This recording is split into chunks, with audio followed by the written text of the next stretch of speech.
Hello friend, in previous lecture we have seen numericals on viscosity, that is dynamic viscosity on and kinematic viscosity. Means we have completed our numerical on viscosity. Today we will see remaining theory of the viscosity. So first one is variation of viscosity with temperature. In short we can say that how viscosity changes with temperature, temperature का viscosity के ऊपर क्या effect पड़ता है ये आज हम देखने वाले हैं. Before that we should know that viscosity is because of two thing very important, cohesive force and molecular momentum transfer. Okay, cohesive force क्या है ये आपको मालूम है. दो लाइक मॉलिक्यूल के बीच में जो फोर्स ऑफ अट्रैक्शन होता है उसे कहते हैं force of cohesive force. Okay, एक ही सब्सटेंस के दो मॉलिक्यूल में जो फोर्स ऑफ अट्रैक्शन होता है उसे कोहेसिव फोर्स कहते हैं. ओके, और मॉलिकुलर मोमेंटम ट्रांसफर मतलब आपको मालूम है कि मॉलिक्यूल है जो रैंडमली मूव होते रहते हैं बराबर वेलोसिटी से. अब ये जो जब ये मूव होते वक्त एक दूसरे के ऊपर कोलाइड करेंगे तो एक अपना मोमेंटम दूसरे को ट्रांसफर करता है. मोमेंटम मतलब क्या? Momentum means mass into velocity. इसका जो मास है उसकी वेलोसिटी, उसका जो प्रोडक्ट है उसे मोमेंटम कहता है. अब मॉलिक्यूल को मास है, मॉलिक्यूल को वेलोसिटी है, मतलब मॉलिक्यूल को मोमेंटम है. तो ये मॉलिक्यूल जब दूसरे मॉलिक्यूल के ऊपर कोलाइड होगा तो उसका मोमेंटम ट्रांसफर करता है. ओके, यह इन शॉर्ट आप इतना याद रखो कि मॉलिकुलर मोमेंटम. ओके, सो जो विस्कोसिटी है वो डिपेंड करती है दो चीज़ों के ऊपर. One is cohesive force, another is molecular momentum transfer. Okay, now we have liquid and gases as a fluid, because liquid भी fluid है और gases भी fluid है. तो दोनों में विस्कोसिटी का टेम्परेचर के साथ अलग अलग रिलेशन है. जैसे कि लिक्विड में विस्कोसिटी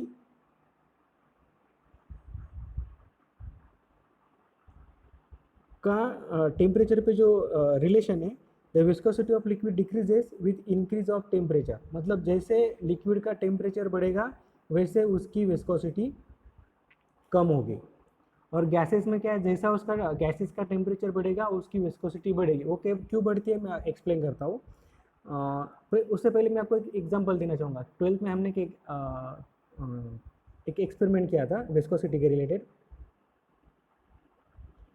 ऐसे एक ट्यूब रहती है, उसमें ऑयल भरा हुआ रहता है और ऊपर से हम स्टील बॉल छोड़ते हैं, छर्रा, अपना छर्रा रहता है ना, उसको छोड़ दे. तो ये छर्रा बॉटम के जाने के लिए कितना टाइम लगता है ये हम मेजर करते हैं.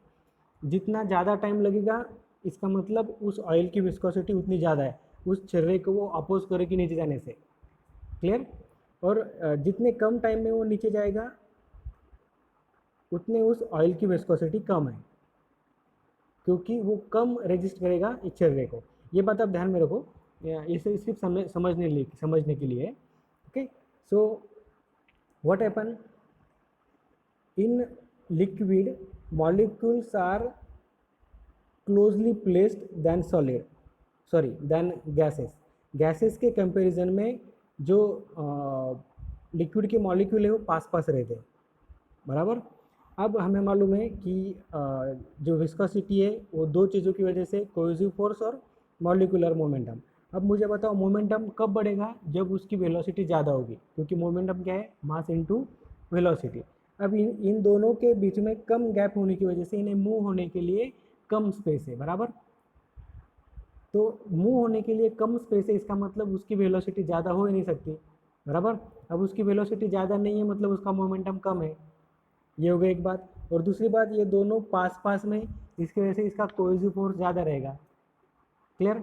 Now we have two things, cohesive force and molecular momentum.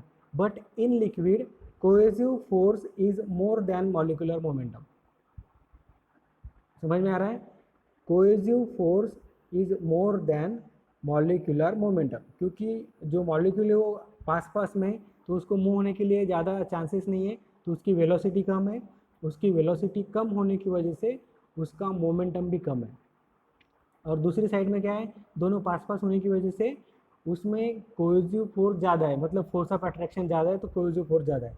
तो हम ये बात कह सकते हैं कि in liquid viscosity is because of cohesive force only, because molecular momentum is negligible here, because cohesive force is more than molecular momentum। तो हम ऐसे बोल सकते हैं कि लिक्विड में विस्कोसिटी कोहेसिव फोर्स की वजह से। क्लियर। अब हम क्या करेंगे, उस लिक्विड को हीट देंगे। हीट देने से क्या होगा, ये जो मॉलिक्यूल है ये दूर दूर जाएंगे, ये मॉलिक्यूल है ये दूर दूर जाएंगे, बराबर। या दूसरी डायग्राम निकालता हूँ। अब लिक्विड को हीट देने की वजह से क्या होंगे, ये मॉलिक्यूल का डिस्टेंस बढ़ जाएगा। ओके, इससे क्या होगा, दोनों के बीच में जो फोर्स ऑफ अट्रैक्शन है वो दो मॉलिक्यूल के बीच में वो कम हो जाएगा, बराबर। अब इमेजिन करो कि आप ऊपर से स्टील बॉल या अपना छर्रा छोड़ रहे हो। ओके, अब ये मॉलिक्यूल तो दूर दूर जा रहे हैं, मतलब वो छर्रा आसानी से नीचे जा सकता है, मतलब वो जल्दी नीचे जाएगा, जो आपने एक्सपेरिमेंट में देखा है। तो हमें कह सकते हैं कि लिक्विड की विस्कोसिटी कम हो गई है। कब, जब हम उसे हीट देंगे, मतलब जब उसका टेम्परेचर बढ़ेगा, उसका टेम्परेचर बढ़ने से उसका कोहेसिव फोर्स कम होगा और उसकी वजह से उसकी विस्कोसिटी भी कम होगी।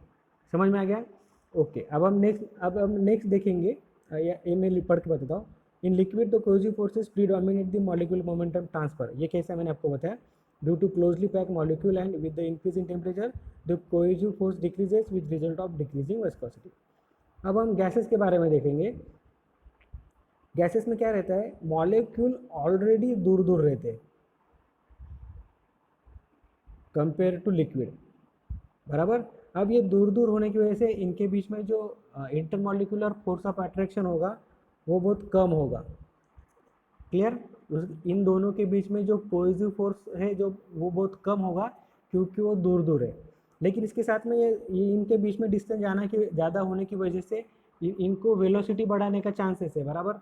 ये अगर ज़्यादा मूव कर सकते हैं तो इनकी वेलोसिटी बढ़ सकती है। क्लियर। तो इस केस में इनकी वेलोसिटी बढ़ेगी, मतलब इनका मोमेंटम बढ़ेगा। तो momentum is more then cohesive force in gases. Okay, मतलब गैसेस में विस्कोसिटी है वो मॉलिक्यूलर मोमेंटम ट्रांसफर की वजह से, कोहेसिव फोर्सेस की वजह से नहीं है। कोहेसिव फोर्सेस की वजह से क्यों नहीं है, क्योंकि कोहेसिव फोर्स वीक है यहाँ पर, क्योंकि दो मॉलिक्यूल के बीच का डिस्टेंस ज़्यादा है और इसकी वजह से उसका मॉलिक्यूलर मोमेंटम ज़्यादा है। क्लियर। अब अज्यूम करो उस गैस को हमने टेम्परेचर दिया, मतलब उसको हीट किया, तो क्या होगा, उसके मॉलिक्यूल और दूर जाएंगे। उसके मॉलिक्यूल और दूर जाएंगे मतलब जो मॉलिक्यूलर मोमेंटम है और बढ़ेगा, बराबर। मतलब ये कंटिन्यूसली एक दूसरे के ऊपर कोलाइड होंगे। यहाँ पर ये आएगा, इधर कोलाइड होगा, फिर से दूर जाएगा, ये आएगा, कोलाइड होगा, फिर से दूर जाएगा। ये जो कोलिजन का रेट है वो बढ़ेगा, क्योंकि उसकी वेलोसिटी बढ़ गई है, बराबर। मतलब उसका मोमेंटम बढ़ गया। तो ये रैंडमली एक दूसरे के ऊपर कोलाइड होते रहेंगे। और ऊपर से इमेजिन करो, अगर हम स्टील बॉल या छर्रा छोड़ रहे तो वो ईजिली नीचे नहीं जा पाएगा, क्योंकि ये मॉलिक्यूल कंटिन्यूसली एक दूसरे के ऊपर कोलाइड होंगे। तो हम ये कह सकते हैं कि मॉलिक्यूलर मोमेंटम बढ़ने की वजह से विस्कोसिटी भी बढ़ेगी। क्लियर। तो हमने अब तक दो चीज़ें पढ़ी है कि विस्कोसिटी का टेम्परेचर के साथ रिलेशन। अगर लिक्विड का टेम्परेचर बढ़ता है तो विस्कोसिटी कम होती है, अगर गैसेस का टेम्परेचर बढ़ता है तो विस्कोसिटी बढ़ती है। ये चीज़ें ध्यान में रखो। ये क्वेश्चन 5 मार्क के लिए बहुत बार एग्जाम में आया है। राइट अ नोट ऑन और explain the effect of viscosity, explain effect of temperature on viscosity. Okay, अब विस्कोसिटी से रिलेटेड दूसरी टर्म पढ़ेंगे हम, टाइप्स ऑफ फ्लूइड। हमें मालूम है Newton's law of viscosity that shear stress is directly proportional to shear strain. अब जो भी फ्लूइड इस लॉ को ओबे करता है उसे न्यूटोनियन फ्लूइड कहते हैं। The fluid which obeys this Newton's law of viscosity called Newtonian fluid. और जो भी लिक्विड इस लॉ को ओबे नहीं करता है उसे नॉन न्यूटोनियन फ्लूइड कहते हैं। क्लियर। अब उससे पहले हम देखेंगे ideal fluid. So ideal fluid is consider as the fluid which has zero viscosity. जिस फ्लूइड में विस्कोसिटी नहीं है, जीरो है, उस फ्लूइड को आइडियल फ्लूइड कहते हैं। लेकिन पूरे यूनिवर्स में ऐसा कोई फ्लूइड ही नहीं है कि जिसकी विस्कोसिटी जीरो है। जो भी फ्लूइड एग्जिस्ट करेंगे उनकी कुछ ना कुछ विस्कोसिटी है। So in short ideal fluid is a imaginary fluid जो रियल में नहीं है। और जो भी फ्लूइड विस्कोसिटी परचेस करते हैं उससे रियल फ्लूइड कहते हैं। मतलब यूनिवर्स में या हमारे अर्थ पे जितने भी फ्लूइड है वो सब रियल फ्लूइड है, क्योंकि उनमें सॉरी कुछ ना कुछ विस्कोसिटी है। ओके, सो आइडियल फ्लूइड जो है जिसमें विस्कोसिटी नहीं है, सो वो इमेजिनरी फ्लूइड है। रियल फ्लूइड वो है कि जो फ्लूइड में विस्कोसिटी उसे रियल फ्लूइड कहते हैं। सभी फ्लूइड जो एग्जिस्ट करते हैं वो रियल फ्लूइड है। न्यूटोनियन फ्लूइड, जो fluid Newton's law of viscosity को ओबे करता है, मतलब जिस फ्लूइड में shear stress is directly proportional to shear strain है, उसे न्यूटोनियन फ्लूइड कहते हैं। और जो fluid Newton's law of viscosity को ओबे नहीं करता है उसे नॉन न्यूटोनियन फ्लूइड कहते हैं, जिसमें शियर स्ट्रेस प्रोपोर्शनल नहीं है शियर स्ट्रेन को। ओके, शियर स्ट्रेस प्रोपोर्शनल नहीं है शियर स्ट्रेन को। ओके, उसे नॉन न्यूटोनियन फ्लूइड कहते हैं। और तीसरा है आइडियल प्लास्टिक फ्लूइड। ये थोड़ा सा डिफिकल्ट समझने में, कि जो फ्लूइड में शियर स्ट्रेस यील्ड वैल्यू से ज़्यादा है उस फ्लूइड को हम आइडियल प्लास्टिक फ्लूइड कहेंगे। वो आपको मैं थोड़ा सा 1 मिनट बाद बताता हूँ। पहले हमारे पास एक ग्राफ है, वाई एक्सिस पे शियर स्ट्रेस है, एक्स एक्सिस पे वेलोसिटी ग्रेडियंट मतलब शियर स्ट्रेन है D U by D Y. अब देखो, जो फ्लूइड न्यूटन्स लॉ ओबे करता है, मतलब shear stress is directly proportional to shear strain है,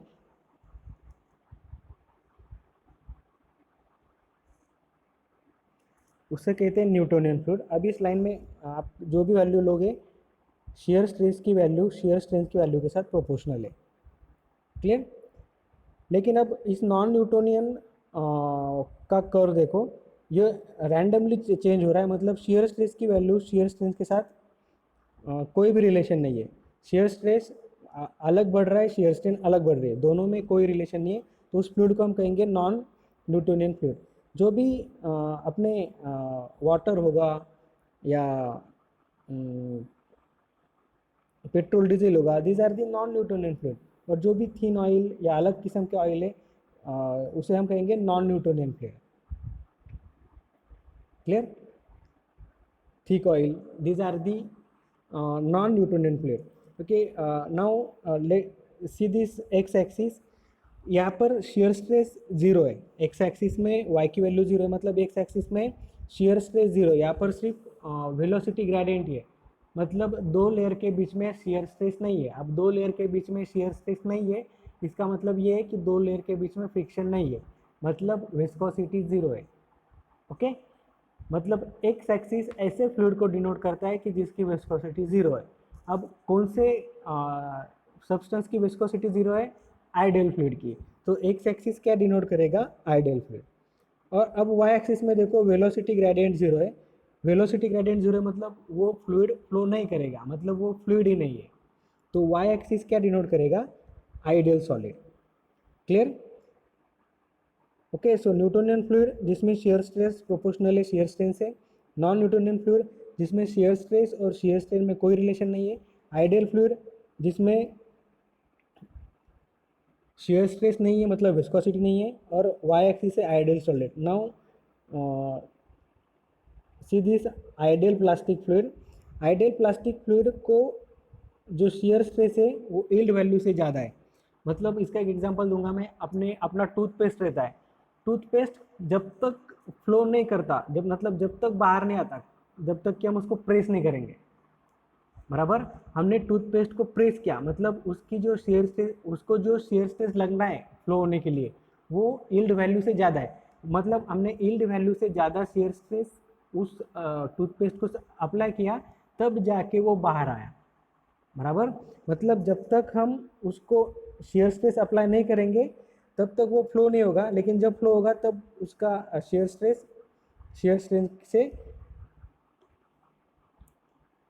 रिलेशन में रहेगा। Okay, shear stress directly proportional to shear strain, लेकिन कब? यील्ड वैल्यू से ऊपर। यील्ड वैल्यू मतलब ये, मतलब जब तक हम उसको यील्ड वैल्यू से ऊपर शेयर स्ट्रेस अप्लाई नहीं करेंगे तब तक वो फ्लो नहीं होगा। That type of fluid is called ideal plastic fluid. Okay, so we have seen this type of fluid. Ideal fluid, real fluid, Newtonian fluid, non Newtonian fluid, ideal plastic fluid, ideal solid. Example of ideal fluid, nothing, it is imaginary. Newtonian fluid, water. Non Newtonian fluid, thick oil. और non Newtonian fluid का एक example है blood. blood can be considered as non-Newtonian fluid because in blood shear stress is not directly proportional to shear strain। Ideal plastic fluid का example अपना toothpaste ले लो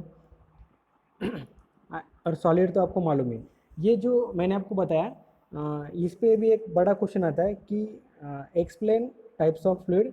तो आपको ये सभी फ्लूइड का डिफाइन करके एग्जांपल देके इस ग्राफ के ऊपर प्लॉट करके दिखाना है, तो आपको 6 मार्क आपको मिल सकते हैं।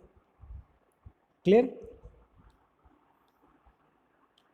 फिर से आपको रिपीट करता हूँ, आइडियल फ्लूइड क्या है कि जिस फ्लूइड में विस्कोसिटी ज़ीरो है, मतलब जिस फ्लूइड में विस्कोसिटी नहीं है, ऐसा कोई फ्लूइड ही नहीं होता है। तो इसका कोई एग्जांपल नहीं है, ये इमेजिनरी फ्लूइड है, क्योंकि जितने भी फ्लूइड है उसमें विस्कोसिटी होती है, और जितने भी फ्लूइड है जिसमें विस्कोसिटी है उसे हम रियल फ्लूइड कहेंगे। तो जितने भी आपको फ्लूइड मालूम है वो सब एग्जांपल दे सकते हैं आप real fluid. Petrol, diesel, water, nitrogen, helium, sodium, these are the real fluid.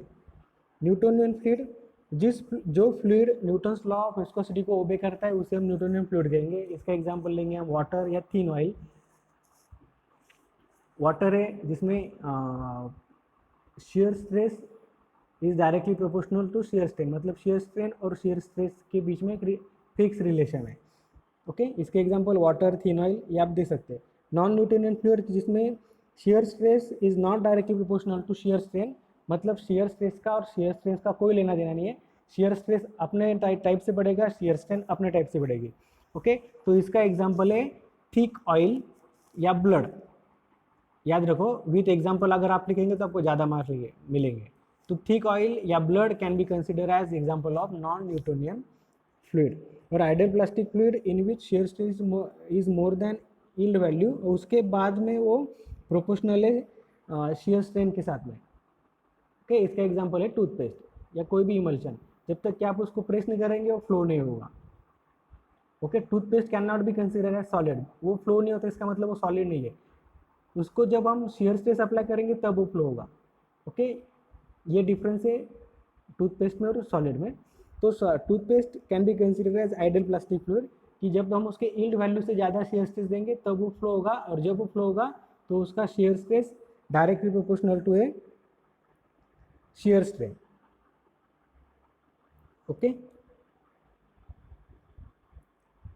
तो हमने आज 2 मेजर क्वेश्चन कवर किए, टाइप्स ऑफ फ्लूइड